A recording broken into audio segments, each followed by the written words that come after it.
Hello everyone, welcome to Mahaguru IAS.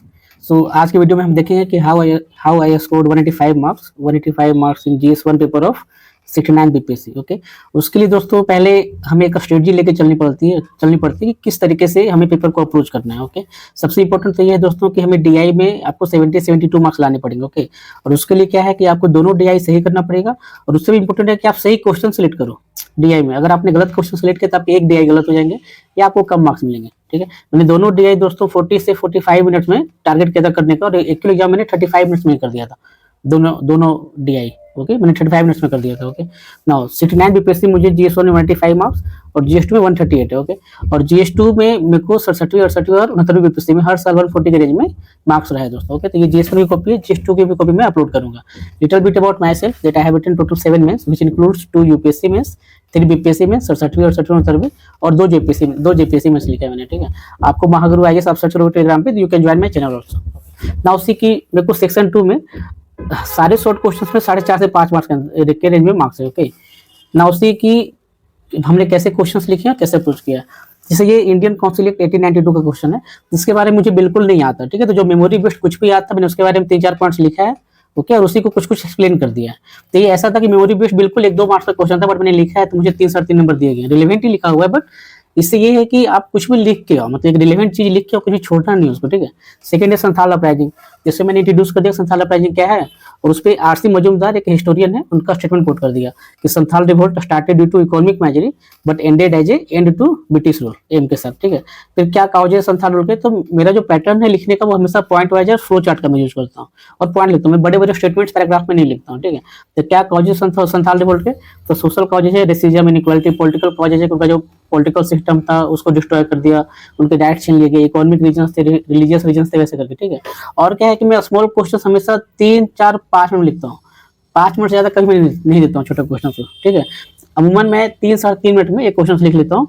जो ज्यादा अच्छा आंसर लिखा हो तो आप सोचो समझो कि उसको 4-4.5 मिनट दिया हूँ। तो उसके बाद थोड़ा एक्सप्लेन किया संथाल को, और फिर उसके इम्पैक्ट क्या थे, क्या उसका सिग्निफिकेंस रहा, एंड देन कंक्लूजन कि द्रौपदी मुर्मू इन हर इनॉग्रल ओथ, जब प्रेसिडेंट द्रौपदी मुर्मू अपना ओथ ले रही थी तो उन्होंने 4 रिवोल्ट मेंशन किए थे, ये ट्राइबल रिवोल्ट, संथाल रिवोल्ट, मुंडा रिवोल्ट, भील रिवोल्ट और हो रिवोल्ट। तो मैंने ये मेंशन कर दिया कि इन्होंने इसके कंट्रीब्यूशन को उजागर किया। वैसा now come the Champaran Satyagraha revolt, तो Champaran was a watershed movement, और रविन्द्रनाथ टैगोर इनके बारे में बोला है कि Champaran was the place where Gandhi became Mahatma. तो आपको important quotes, important statements history में हिस्टोरियन के, फ्रीडम फाइटर्स के, इन सब के आपको याद करने पड़ेंगे। ठीक है, और आप हमेशा ट्राई करो उसको इंट्रोडक्शन और कंक्लूजन में प्लेस कर सको। अब चंपारण के बारे में पूछ रहा है तो नाउ सी की क्या कॉजेज हैं, तो वैसे ही पॉइंट वाइज में इकोनॉमिक कॉजेज क्या हैं, सोशल एंड पॉलिटिकल कॉजेज क्या हैं, ठीक है, इन्वायरमेंटल कॉजेज क्या हैं, role of press and freedom कैसे करके।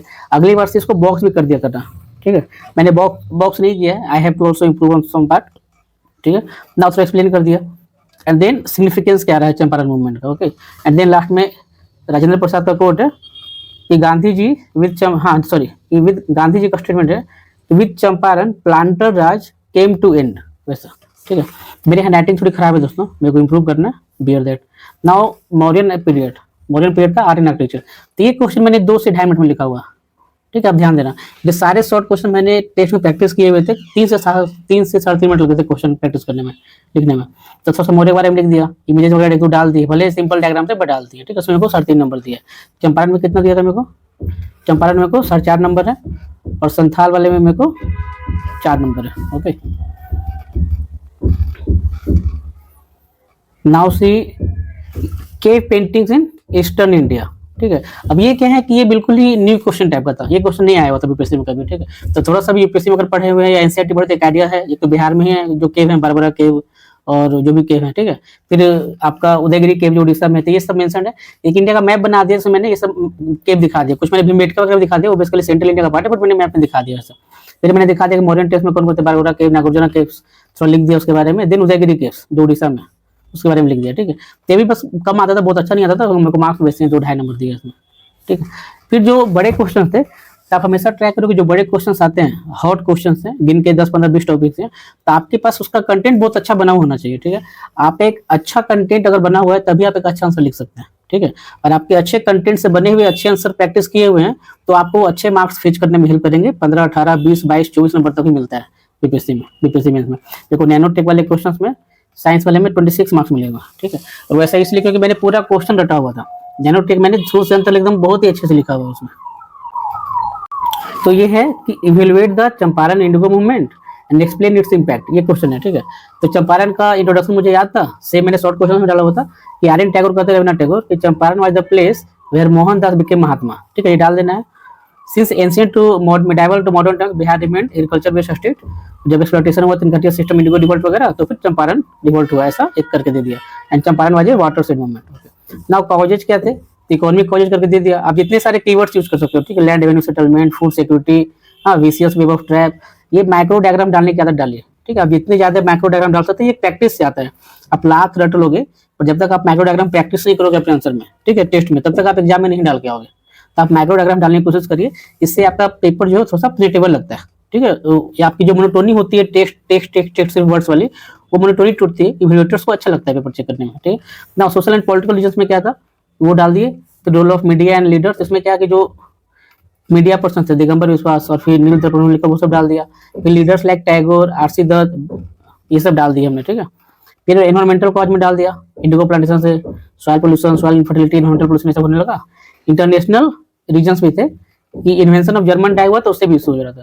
फिर राजकुमार शुक्ल ने लखनऊ सेशन में कहानी आपको याद है ब्रजकिशोर प्रसाद के साथ, ये एक फ्लो चार्ट है चंपारण का कि कैसे राजकुमार शुक्ल और ब्रजकिशोर प्रसाद मिले लखनऊ सेशन में गांधी जी के साथ। फिर गांधी जी मुजफ्फरपुर आए, दरभंगा आए और मोतिहारी गए, चंपारण वैसे हुआ, ठीक है। फ्लो चार्ट है, कहीं था मैंने वहां से उठा लिया। फिर ये स्टोरी, ये गांधी जी चंपारण विजिट किए, फिर चंपारण कमेटी बनी एफजी स्लैड के अंदर में, और जो भी हुआ वैसा। फिर मतलब जो रिडक्शन हो 25% का लिख दिया। एक लर्निंग क्या है चंपारण से, तो लर्निंग मैंने लिख दी कि पहली बार fact and evidence based project हुआ, कि रिवोल्ट हुआ, प्रोग्राम हुआ। गांधी जी ने पूरे फैक्ट्स एंड एविडेंस बेस्ड आंदोलन किया था, ठीक है। फिर यहाँ से good leadership can change the movement, good organisation is needed for successful model, formation of committee to check issue result in good, जैसे बरदौली कमेटी में ऐसे कमेटी टाइप का बन के हुआ, ठीक है। इस टाइप से मैंने लिखे हैं। फिर इम्पैक्ट क्या है फ्रीडम स्ट्रगल, तो मैंने वो लिख दिया कि क्या इम्पैक्ट है। जैसे वाटर शेड मूवमेंट था, गांधी को नेशनल लीडर बनाया गया, मास लीडर बन गए, इससे Congress as a national party और मास पार्टी उभर के आई, ठीक है। फिर सत्याग्रह या हिंसा as a new tool discovered हुआ, non cooperation civil disobedience further हम यूज कर पाए। इस मूवमेंट के तहत मॉडरेट्स और एक्सट्रीमिस्ट को हम एक साथ लेके आ पाए, ठीक है। इस मूवमेंट बहुत सारे रिवोल्यूशनरी लोग भी जुड़े, ठीक है। और इस मूवमेंट ने सोशल बेस बढ़ाया हमारा, इस टाइप से, ओके। अब देखो कि it also created second line of leadership, जैसे राजकुमार, राजेंद्र प्रसाद थे, दिल्ली के प्लान वैसे, और ये बिहार को एपी सेंटर बनाया इंडियन नेशनल मूवमेंट का, ठीक है। अब इसका एक क्रिटिसिज्म है कि despite success of Champaran, RC Dutt criticise करते हैं कि Gandhi did not focus on root cause of issues of zamindari. उन्होंने बस एक ओवरऑल इंडिगो खत्म किया, बट जमींदारी का रूट कॉज था जिसके कारण फार्मर्स और एग्रीकल्चर्स को दिक्कत हो रही थी, उस पर उसने फोकस नहीं किया। हाउएवर अब देखो कंक्लूजन में क्या है कि मेरे को तीन कोटेशंस रटे हुए थे, मैंने वो तीनों कोटेशंस कंक्लूजन में डाल दिए, ठीक है।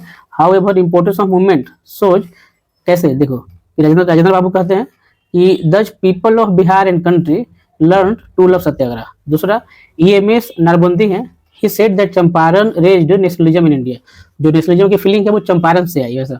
और गांधी खुद कहते हैं कि with Champaran planters Raj came to an end and the stain of indigo was washed away, ठीक है। वैसा ये चंपारण हो गया। ये मॉडरेट्स वाला आंसर मैंने लिखा था दोस्तों, बहुत लोगों ने, मतलब मुझे लगता है कि मैक्सिमम 80-90% लोग ने डेवलपमेंट ऑफ मॉडर्न एजुकेशन पे आंसर लिखा हुआ है, बट मैंने मॉडरेट्स पे लिखा है। और ये मेरे गेस वाले क्वेश्चन में से भी था, ठीक है। मतलब मेरा एक हार्ड गट फीलिंग था कि मॉडरेट्स, एक्सट्रीमिस्ट और रिवोल्यूशनरी में से एक क्वेश्चन बीपीएससी पूछ सकता है। जिस तरीके से बीपीएससी अपने आप को इवॉल्व कर रहा है, यूपीएससी को लेके जा रहा है मेंस वाले में, ठीक है, पीटी में भी लेके जा रहा है, बट इस साल पीटी का पैटर्न वापस वो दरोगा और वापस वाले पैटर्न पे आ गया। बट जो मेंस का पैटर्न वो बिल्कुल इवॉल्व हो रहा है और ये यूपीएससी की ओर जा रहा है मेंस का पैटर्न। तो मेरी गट फीलिंग थी कि इस पर ये बीपीएससी मेंस में हिस्ट्री में ये मॉडरेट्स, एक्सट्रीमिस्ट या रिवोल्यूशनरी में तीनों में एक क्वेश्चन पूछेंगे। मेरा तीनों क्वेश्चन बहुत ही रटा हुआ था, और जब मैंने एक क्वेश्चन देखा तो मैंने मॉडरेट्स लिखने की कोशिश की, ठीक है। और अब देखिएगा इसमें कम मार्क्स मेरे को मिले हैं, बट आपको इससे अच्छा आंसर नहीं मिलेगा, ऐसा मेरा मानना है, ठीक है, मॉडरेट्स वाले में। और इस बार मॉडरेट्स पूछा हुआ है तो मेरी गट फीलिंग है कि 70th बीपीएससी मेंस में एक्सट्रीमिस्ट या रिवोल्यूशनरी में एक क्वेश्चन पूछ सकता है, ठीक है। जैसे मॉडरेट्स है तो मॉडरेट्स से मैंने एक इंट्रोडक्शन लिख दिया अच्छा सा, ठीक है।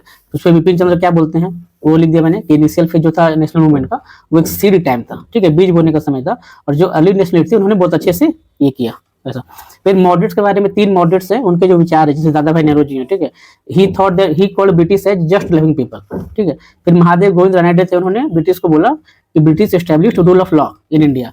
एस.एन. बनर्जी जो है इन्होंने कहा कि India should create modern institutions on the land of British. तो जो अर्ली मॉडरेट्स थे वो दिखाता है कि they found British as good people, ठीक है, इस पॉइंट ऑफ व्यू से। फिर एक अप्रोच क्या था मॉडरेट्स का वो दिखा दिया मैंने। और क्या मेथड था। इन्होंने they worked on two prong method, दो मेथड पे इन्होंने काम किया। जैसे एक तो पब्लिक ओपिनियन क्रिएट करना, पब्लिक कॉन्शियसनेस को जनरेट करना, ठीक है, ऑन कॉमन पॉलिटिकल क्वेश्चंस। और दूसरा to create British public opinion in India favour. ऐसा इसके लिए दादा भाई नेहरू जी ने लंदन कमेटी ऑफ कांग्रेस भी एस्टेब्लिश की थी। फिर कंट्रीब्यूशन क्या था मॉडरेट्स का, जिसको भी जब भी मैं क्वेश्चंस लिख रहा हूँ, I guess you should also learn this, कि क्वेश्चन आप हमेशा फर्दर मेजर डायमेंशन में बांटने की कोशिश करें, ठीक है। कि कंट्रीब्यूशन में मॉडरेट्स है, तो रेदर देन राइटिंग 10-12 पॉइंट्स एक लाइन में, उससे बेटर क्या उसको बांट दो कि इकोनॉमिक कंट्रीब्यूशन क्या है, पॉलिटिकल कंट्रीब्यूशन क्या है, सोशल कंट्रीब्यूशन क्या है, इस टाइप से बांटो, ठीक है। वैसा इकोनॉमिक कंट्रीब्यूशन में क्या है, दादा भाई नेहरू जी, आरसी दत्त, इन लोगों ने डेन ऑफ वेल्थ की थ्योरी दी, ठीक है। They raised questions related to Indian remittances.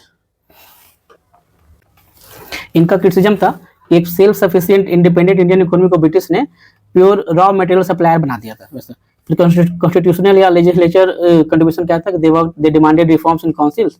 इसकी वजह से सरकार ब्रिटिश ने इंडियन काउंसिल 1892 लेके आया, ठीक है। वैसा गोखले कहते हैं कि they demanded democratic self rule on the lines of Canada, ऐसा गोखले की स्टेटमेंट था, ठीक है। सिविल राइट्स पे इन्होंने काम किया, पॉलिटिकल एंड सिविल राइट्स पे, इसलिए जब तिलक, इन्होंने मॉडरेट्स ने पॉलिटिकल एंड सिविल राइट्स से बहुत आवाज उठाई, ठीक है। और यही रीजन था जब तिलक अरेस्ट हुए तो महाराष्ट्र में और पूरे इंडिया में बहुत ही बड़े लेवल पे मास प्रोटेस्ट देखा गया, विरोध देखा गया। वैसा ना फॉरेन पॉलिसी एंड मिलिट्री में they oppose the aggressive nature of British as they were attacking other countries like Burma and all, Afghanistan and all, so they criticise that also, okay. इसके अलावा due to moderates nationalist we are able to create a national level political organisation, जैसे Congress level का, ठीक है। They promoted feeling of nationalism in masses, social reforms वगैरह लिए गए, ठीक है। ये एक पॉइंट है, आई गेस इनको अच्छा नहीं लगा होगा चेकर को, व्यूअर्स को, तो उन्होंने यहाँ पे कट कर दिया कि moderates promoted education and empowerment of masses. फिर लिमिटेशंस क्या था कि मॉडरेट्स के लाख करने के बावजूद भी ब्रिटिश लोगों ने पार्टीशन ऑफ बंगाल तो कर ही दिया, ठीक है। फिर मॉडरेट्स का जो भी कंट्रीब्यूशन था, कोई सब्सटेंशियल कंट्रीब्यूशन नहीं था, कोई सब्सटेंशियल आउटकम नहीं था। इसी रीजन से एक्सट्रीमिस्ट और रिवोल्यूशनरी लोग नाराज थे, ठीक है। फिर आप देखो कि मैंने कितने सारे फ्रीडम फाइटर और हिस्टोरियन को कोट किया है इसमें, ठीक है। कि लाला लाजपत राय ने खुद सेफ्टी वाल थ्योरी दी और बोला कि कांग्रेस को क्रिटिसाइज किया वैसा, ठीक है।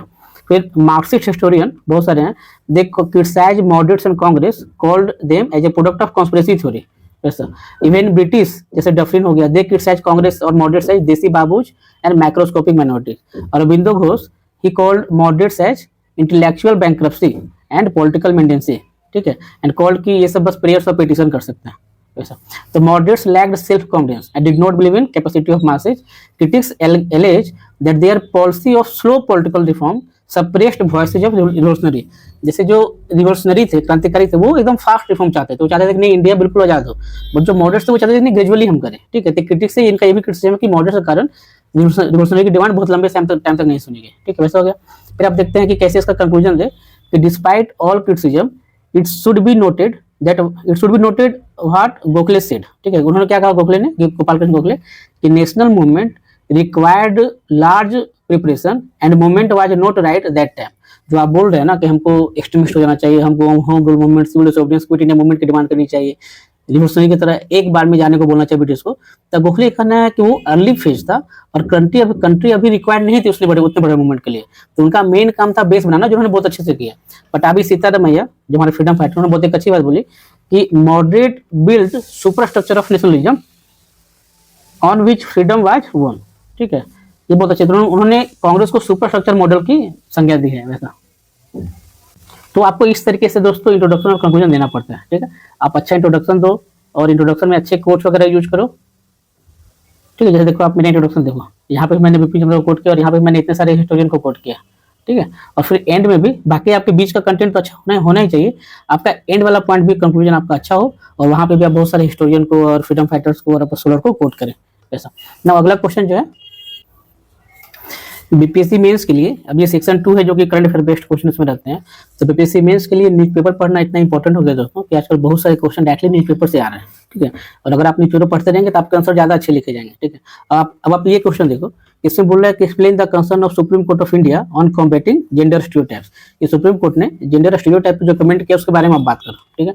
तो इसमें बहुत सारे लोग सुप्रीम कोर्ट के बहुत सारे वुमेन जजमेंट, विशाखा गाइडलाइंस और क्या क्या लिख के आ रहे हैं, ठीक है। बट मेरे को लगता है if I am not wrong ये उस कॉन्टेक्स्ट में क्वेश्चन नहीं है। मेरे को बहुत अच्छे से याद है कि मैं डेली न्यूज़पेपर पढ़ता हूँ, द हिंदू, डेली 2 घंटे पढ़ता हूँ, ठीक है। तो ये एग्जाम के जस्ट 1 महीने पहले सुप्रीम कोर्ट का जेंडर स्टीरियोटाइप को लेकर गाइडलाइंस आई हुई थी, एक कमेंट आया हुआ था कि बॉम्बे हाई कोर्ट ने एक बहुत ही जेंडर इनसेंसिटिव कमेंट कर दिया था एक लड़के के बारे में। तो उस कॉन्टेक्स्ट में सुप्रीम कोर्ट ने कमेंट किया था we should not be gender stereotype, और उसके लिए सुप्रीम कोर्ट ने प्रॉपर टर्मिनोलॉजी और गाइडलाइंस दी थी, ठीक है। तो ये क्वेश्चन उसी कॉन्टेक्स्ट में है मुझे लगता है, और मैंने उसी कॉन्टेक्स्ट में पूरे आंसर लिखे हैं, ठीक है। तो बहुत लोगों को लग सकता है कि इस आंसर में सब्सटेंस नहीं है, जजमेंट नहीं है, गाइडलाइंस नहीं, केसेज नहीं है, ठीक है। वैसा मैंने कहीं कुछ केसेज मेंशन नहीं किया, आप देख लो, बट मेरा जो पूरा कॉन्टेक्स्ट है वो उसी कॉन्टेक्स्ट में है, ठीक है। सुप्रीम कोर्ट ने क्या गाइडलाइंस दी है, क्या स्टेटमेंट दिया है, और क्या वे फॉरवर्ड दिया कि कैसे हम इस जेंडर स्टीरियोटाइप को खत्म करें, और मेरे को एवेलुएटर ने अच्छे नंबर दिए, 4.5 मार्क्स दिए। ऐसा फिर जो सेकंड क्वेश्चन है कि भारतीय नागरिक सुरक्षा बिल, ठीक है, इसका क्या रिलेवेंस है, एग्जामिन करिए। तो रणबीर सिंह कमेटी की रिकमेंडेशन बनी हुई थी, इसका क्या रिलेवेंस है, वो 2-3-4 पॉइंट डाल दिए, ठीक है। और फिर क्या क्या चैलेंजेस है वो डाल दिए, मेरे को 5 नंबर दिया है इसमें। फिर अगला क्वेश्चन है कि explain the role of artificial intelligence in decision making process of legislative institution, ठीक है। अब आप इस टाइप के क्वेश्चन आपको कहीं किसी टेस्ट में नहीं मिल सकता है, ना किसी बुक में मिलेंगे, ठीक है। वैसा अब आपको आंसर राइटिंग की प्रैक्टिस में चाहिए, आपका ब्रेन स्टॉर्मिंग होना चाहिए, आपको खुद समझना चाहिए कोई नया क्वेश्चन आएगा तो हम किस टाइप से उसको खोलेंगे, ठीक है, किस टाइप के कितने कितने डायमेंशन हम लिख सकते हैं। आपको रैंडम भी रिलेवेंट पॉइंट आ रहा है तो आप लिख सकते हैं, ठीक है। वैसा ये बिल्कुल ही नया क्वेश्चन है, कहीं किसी टेस्ट में नहीं मिल सकता है ऐसा, इस टाइप से। और उसके बावजूद अगर आप लिख के आपको छोड़ के नहीं आना, आपको रिलेवेंट लिख के आना है, ठीक है। और मेरे को 4.5 मार्क्स मिले हैं इसमें, ऐसा। ये एक मेरे इसमें डायग्राम है, हालांकि उनको रिलेवेंट नहीं लगा, तो ये रेड मार्क्स उन्हीं का है, इवैल्यूएटर किया, बट मेरा इंट्रोडक्शन और कंक्लूजन बहुत अच्छा था। कंक्लूजन मैंने 70 लोगों को कोट किया, मैं दिखाता हूँ आपको। तो क्या है, आप लिख सकते हो artificial intelligence is the use of technology which performs human like action, it improves production productivity of humans. Role क्या है कि आप पार्लियामेंट सेक्रेटरीट में रिसर्च में यूज कर सकते हैं, 0R एंड क्वेश्चन आप इसको यूज कर सकते हैं, क्वेश्चन पूछने के लिए चैट जीपीटी और एआई का यूज करके आप वैलिडिटी और करेक्टनेस चेक कर सकते हैं स्पीच ऑफ मेंबर का, ठीक है, जो मेंबरशिप का ब्रीच होता है, पार्लियामेंट्री प्रिविलेज का breach. It will improve legislative functioning as well as assistant like Alexa कर सकते हैं, ठीक है। It will help in exploring global model examples of legislation, इस टाइप से। और एक डायग्राम बना दिया मशीन लर्निंग का, बिग डेटा का और आर्टिफिशियल इंटेलिजेंस का। इस पे एक सत्य नडेला कोट है, इस सत्य नडेला कहते हैं माइक्रोसॉफ्ट वाले कि artificial intelligence will be one of the biggest invention just like fire and electricity. इनका कहना है कि आग और बिजली के बाद एआई सबसे बड़ा इन्वेंशन साबित होगा ह्यूमन सिविलाइजेशन के लिए। जो नेक्स्ट क्वेश्चन है वो है ग्लोबल वेज रिपोर्ट के बारे में, ठीक है। अब ये भी टोटली न्यू क्वेश्चन है और ये बिल्कुल अनप्रिडिक्टेबल क्वेश्चन है। मैंने देखा है कि जितने भी लोगों ने लिखा है उनको 3, 3.5, 4 मार्क्स मिले हैं, 3, 3.5, 4, 4.5 मार्क्स मिला है इसमें, ठीक है। वैसे इसलिए एक चीज बिल्कुल गांठ बांध लेनी है दोस्तों कि अगर कोई भी नया क्वेश्चन आ रहा है तो आपको छोड़ना नहीं है, ठीक है। आप बड़े क्वेश्चन में 25 मिनट मत लिखो, बड़े क्वेश्चन आपको आप 18-20 मिनट लिखो, पर छोटे क्वेश्चन आपको छोड़ने नहीं है, ठीक है। आपको रिलेवेंट चीज लिख के आना है। अगर आप थोड़ा सा इरिलेवेंट लिखोगे तो आपको 1, 2, 2.5 नंबर मिलेगा, और अगर आप ठीक ठाक रिलेवेंट लेके आओगे तो आपको 3, 3.5 मार्क्स मिल सकता है, ऐसा, ठीक है।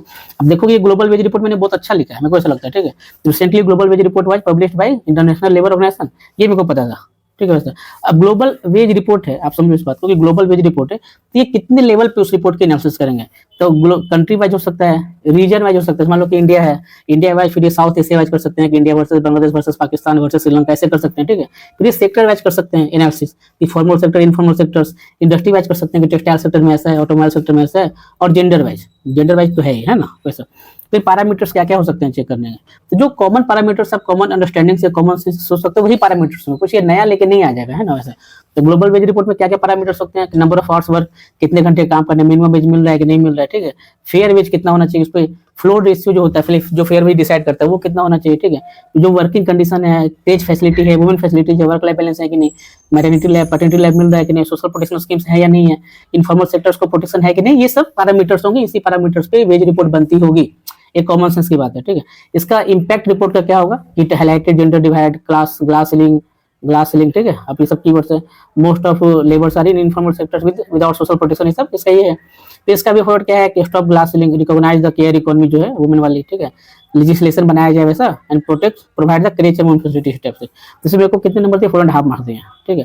अगर मैं इसको छोड़ के आ गया होता तो मेरे को 0 मार्क्स मिलते, ठीक है। अभी 185 है तो मेरे को 180 मिल गया होता वैसा। इसलिए आप क्वेश्चंस बिल्कुल, ये सब बिल्कुल नए क्वेश्चंस है, आपको कहीं नहीं मिलेगा मोस्टली, ठीक है। और आपको हर टेस्ट में ऐसे 2, 4, 5 क्वेश्चंस मिल सकते हैं, और आपको रिलेवेंट सोच के लिख के आना पड़ेगा, लिखने की प्रैक्टिस होनी चाहिए। नेक्स्ट क्वेश्चन है कि basic provision of foreign trade policy, ठीक है। तब देखो ये इकोनॉमी का क्वेश्चन है, और इकोनॉमी मेरा ठीक ठाक स्ट्रॉन्ग एरिया, मैं इकोनॉमी में हमेशा बहुत सारे value data, diagrams, facts, bar graph, pie chart का यूज करता हूँ। तो फॉरेन ट्रेड पॉलिसी है तो बहुत सारे लोग शायद सिर्फ डेटा लिख के आए होंगे, ठीक है। और मैंने उसी डेटा को डायग्राम में, बार ग्राफ में दिखाया है। तो क्या बेसिक प्रोविजन मैं वो लिखा हूँ, ठीक है। फिर एक मेरे को अलग से एक डेटा याद था, मैंने उसको भी बायोग्राफ में दिखा दिया ये डायग्राम में, कि जो ग्लोबल ट्रेड है उसमें चाइना का शेयर 13% है, बट इंडिया का शेयर 1.7% ही है। तो ये चैलेंजेज है, और ये वे फॉरवर्ड भी है कि हमको कहाँ जाना है, क्या ट्रेड करना है, ठीक है। इसके लिए क्या क्या करना है, port lead development, Sagarmala, Bharatmala, इस चैलेंजेस क्या उन्हें दिखा दिया और एक कंक्लूजन दे दिया। मेरे को इस पर 4.5 मार्क्स दिए हुए। फिर अगला जो क्वेश्चन है कि जो बड़े क्वेश्चन है,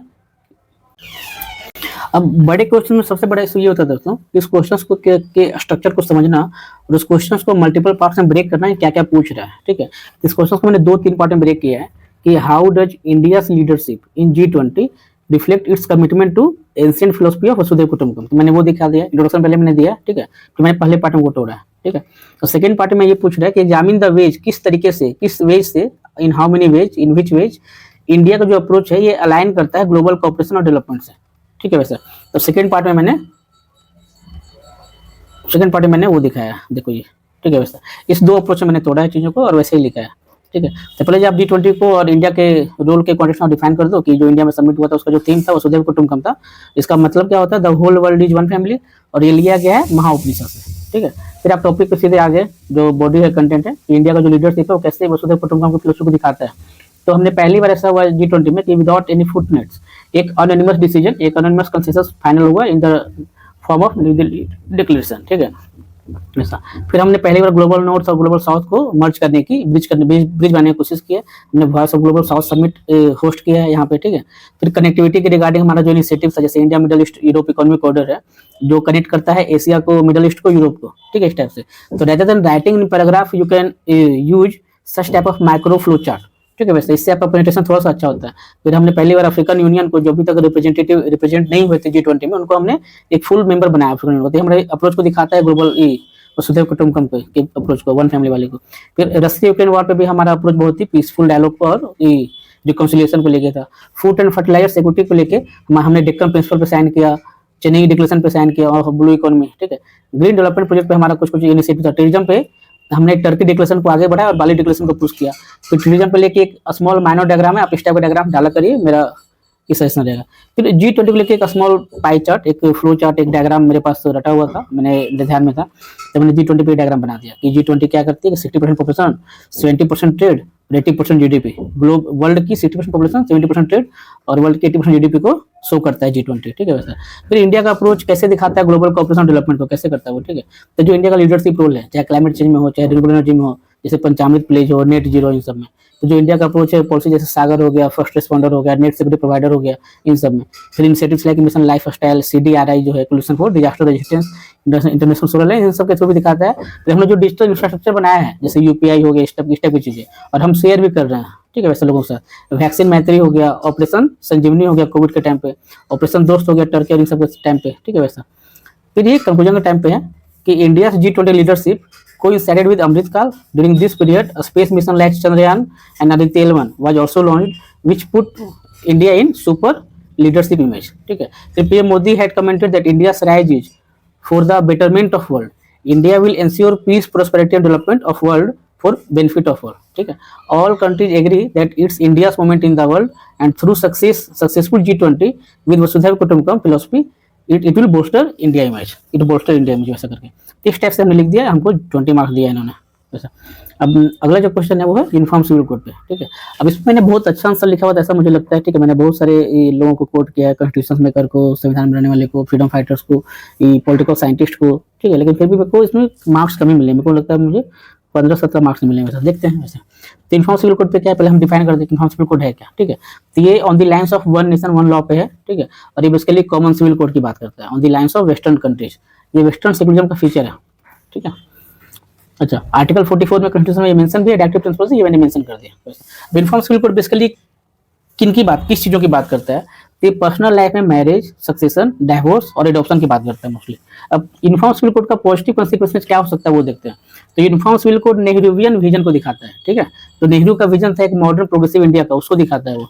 कॉन्स्टिट्यूएंट असेंबली में डिफेंट डॉक्टर अम्बेडकर जो हमारे कॉन्स्टिट्यूशन ड्राफ्ट कमेटी के चेयरमैन थे, फिर उषा मेहता हो गई या राजकुमारी अमृत कौर, दे वेहमेंटली बहुत strongly they supported uniform civil code. Uniform civil code होना ही चाहिए, ठीक है। फिर हमारा कॉन्स्टिट्यूशनल मैंडेट भी आर्टिकल 44 के अंदर में कि for the social and economic welfare of citizen specially for women we should implement uniform civil code. Flavia Agnes, जो इंडियन एक्सप्रेस में रेगुलरली लिखती हैं, ये पॉलिटिकल साइंटिस्ट हैं, उन्होंने वो बात करती है वुमेन एम्पावरमेंट की। वो बोलती है कि uniform civil code will lead to emancipation of women, women को ये उदार करेगा वैसा। और ये कैसे करेगा कि ये वुमेन की डिग्निटी को बढ़ाएगा, वुमेन का एम्पावरमेंट करेगा और वुमेन को इक्वालिटी देगा ये, ठीक है। और इस टाइप से मैंने एक वेन डायग्राम बना दिया 3 सर्कल का। आप इस टाइप के जब भी आपको 2-3-4 चीजें दिखती है, आप इस टाइप का माइक्रो डायग्राम बनाया करें, आपका पेपर थोड़ा सा भर भी जाता है और इससे आपका पेज जो है आंसर है वो थोड़ा सा ज्यादा अच्छा प्रेजेंटेशन दिखता है उसका, ठीक है। फिर constitution assembly professor K Munshi also commented that uniform civil code will promote idea of secularism and national integration, ठीक है। इवन अलादी कृष्ण स्वामी अयंगर, ठीक है, जो कॉन्स्टिट्यूशनल एडवाइजर थे आई गेस, ही सेज कि it will promote fraternity, dignity and idea of oneness, ठीक है वैसा। तो जैसे इसको भी मैं एक ट्रायंगल में दिखा सकता था, उस वक्त हड़बड़ी में उतना ध्यान नहीं रहता है, तो मैंने एक इंडिया का मैप भी बना दिया दोस्तों, ठीक है, जिसमें मैंने दिखा दिया कि गोवा में पहले से यूनिफॉर्म सिविल कोड है और उत्तराखंड कमेटी बनी हुई है, दे विल इंप्लीमेंट इट, वैसा करके। अभी तक उत्तराखंड ने इंप्लीमेंट भी कर दिया जुलाई में, ऐसा। फिर सोशल एविल्स लाइक पुर्जा हो गया, पॉलीगेमी हो गया, स्टैंड तलाक हो गया, these all things will be prohibited and punished. फिर 22nd लॉ कमीशन जो है, इन्होंने भी सजेस्ट किया है ड्राफ्ट रिपोर्ट बनाने के लिए इन्फॉर्म सिविल कोड का। फिर uniform civil code will also end vote bank politics on the basis of uniform civil code and religion.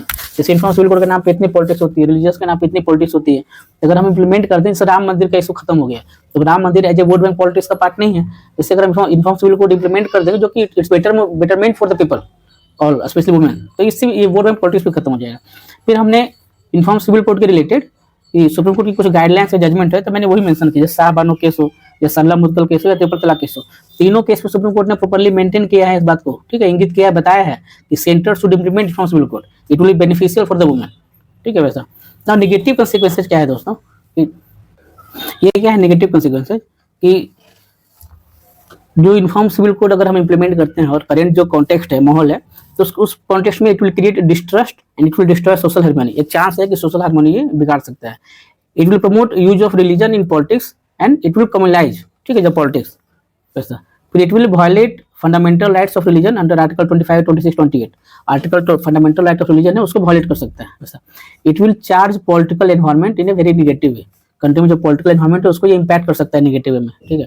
फिर है कि it will promote unity in uniformity rather than unity in diversity. हमारा जो model है country का दोस्तों वो है यूनिटी इन डाइवर्सिटी मॉडल, और इन्फॉर्म सिविल कोड के तहत वो हो जाएगा यूनिटी इन यूनिफॉर्मिटी मॉडल। तो ये भी एक दिक्कत है, इससे हमारे कंट्री की जो प्लूरलिटी है और डाइवर्सिटी है वो इंपैक्ट हो सकती है, जो कि हमारे आइडेंटिटी है नेशन की, ठीक है।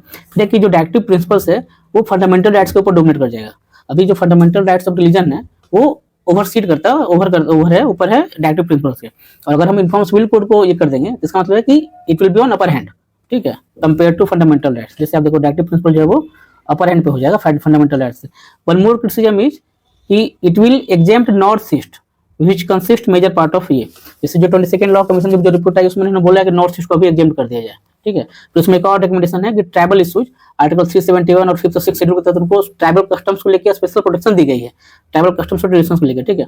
तो 22nd लॉ कमीशन में भी ये रिकमेंड किया गया है कि जब हम यूनिफॉर्म सिविल कोड लेके आएंगे तो ट्राइबल कस्टम्स और ट्रेडिशन से कोई छेड़छाड़ नहीं होगी, हम उनको ये इंप्लीमेंट नहीं करेंगे।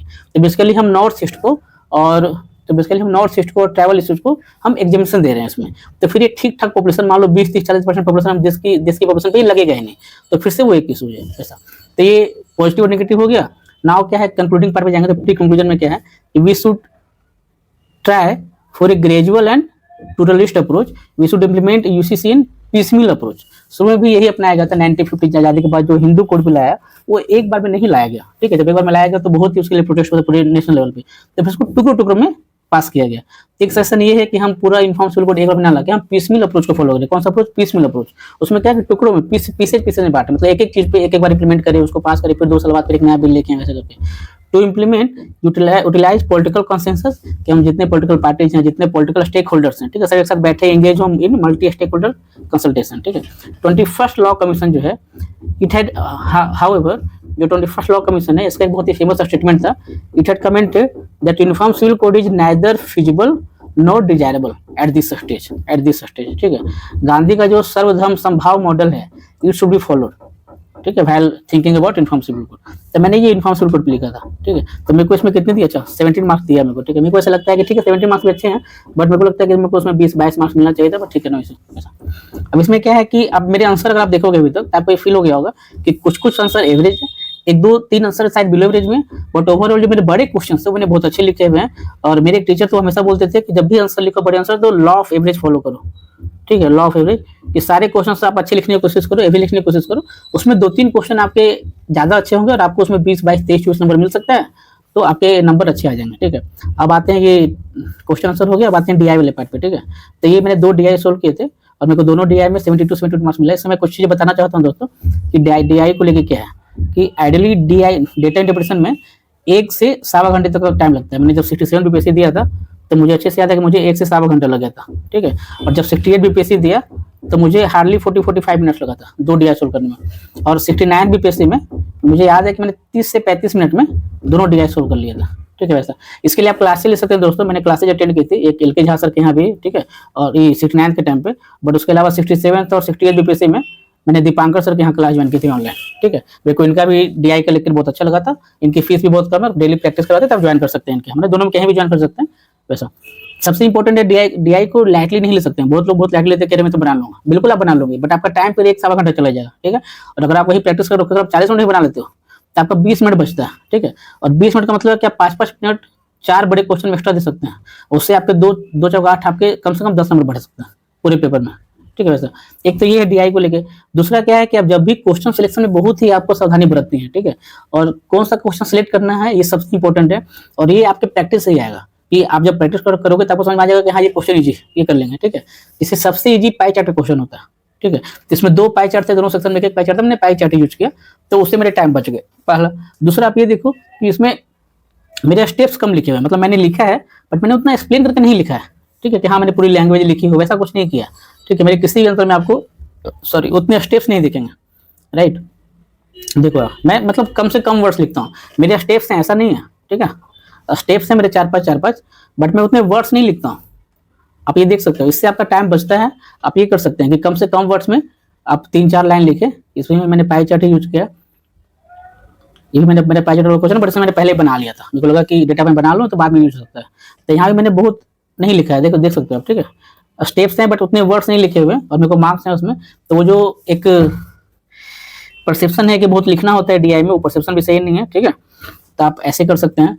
तो ये DI का अप्रोच है, और आपने मेरे आंसर देख लें, ये मेरा आंसर है। ठीक है, और ओवरऑल ये मेरा प्रोफाइल है। अभी महागुरु IAS नाम से मेरा चैनल भी है दोस्तों टेलीग्राम पे, अब महागुरु IAS नाम से सर्च करेंगे आपको दिख जाएगा। ठीक है, तो ये मेरा अप्रोच था। टोटल हमने 7 मेंस लिखे हैं। मैं BPSC मेंस को लेकर इनिशिएटिव चला रहा हूँ कि जो हॉट टॉपिक्स हैं BPSC मेंस में, चाहे हिस्ट्री हो, करंट अफेयर्स हो, पॉलिटी, इकोनॉमी और साइंस एंड टेक हो, तो मैं वो करा रहा हूँ। तो आप टेलीग्राम चैनल ज्वाइन करें।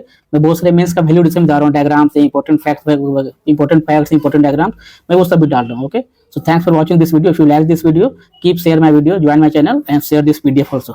Thank you. Thanks for watching.